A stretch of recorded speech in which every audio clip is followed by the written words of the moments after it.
For those of y'all just tuning in tonight, I'm Adrianna Barrone here at Anguilla Penitentiary awaiting the arrival of convicted serial killer Frank Bannon. Mr. Bannon has agreed to sit down with me live, answer a few questions on behalf of our fireside news team and our viewers at large. Hello there, Mr. Bannon. You can call me Frank. Thank you, Frank. So, how are you today? It's nice to have on my own clothes for once. We all agree that you should look your best for our viewers. Very well. So, how has prison been for you, Frank? Well, really an exercise in the mundane, but it's not quite what you would expect from watching cop shows. How so? Well, in the showers, guys aren't constantly on the prowl for the one who drops the soap. Alright, that's good to know. How's the food? Unspeakable. That bad? I think that a lot of my and the community's questions are the whys. Which wise exactly, Miss Barrone? Adrianna's fine. For one, why did you select the particular 7 women who you were convicted of brutally strangling? Convicted being the operative word, Miss Barrone. Hypothetically, I'd committed these horrendous crimes, so the jury so carelessly found me guilty of. I suppose that the obvious is that they were all blondes. No need to point out the obvious, Frank.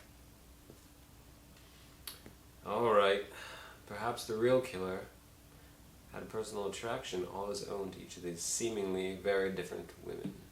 Elaborate? Well, it does seem that they were victims of convenience. All pretty blondes, however close in age, were of a diverse array of demographics. One woman was at least an heiress to her family's private school, while another was a single mother. Then some appeared to be just incredibly average. Except to the killer. That's right. You guys see something unique and exceptional in his victims that most could probably never comprehend. And these idiosyncratic attributes made one worthy of being strangled to death. I suppose you'd have to ask the doer himself, but in a nutshell, my guess is yes. I'm sorry, Frank. You've lost me. The women were special and this qualified their murders. They may have simply been too good for this world. Then that qualifies their killer to make that decision.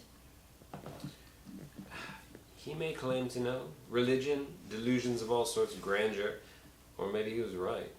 Are you a Christian, Miss Barrone? Very much so.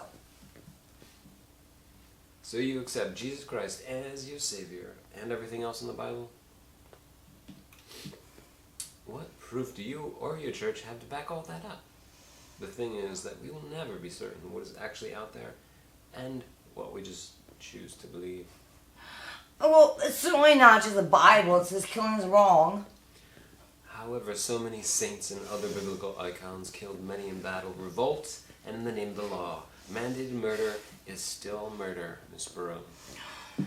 You think that if you drop some 4-point scoreboards and take on pretentious alternate superior view on life, that just so happens to be correct? I've known my share of fakes, but you, Frank, are the poster boy. I have a hard time taking the words of a quasi-reformed white trash very seriously. Miss Barrone, you repel me, and I certainly doubt I'm alone there. Honestly, how many of you I would have to block out her voice and her tacky ginger face? You can mail in your answers to Fox 8 News, New Orleans. And cut. Miss Barrone.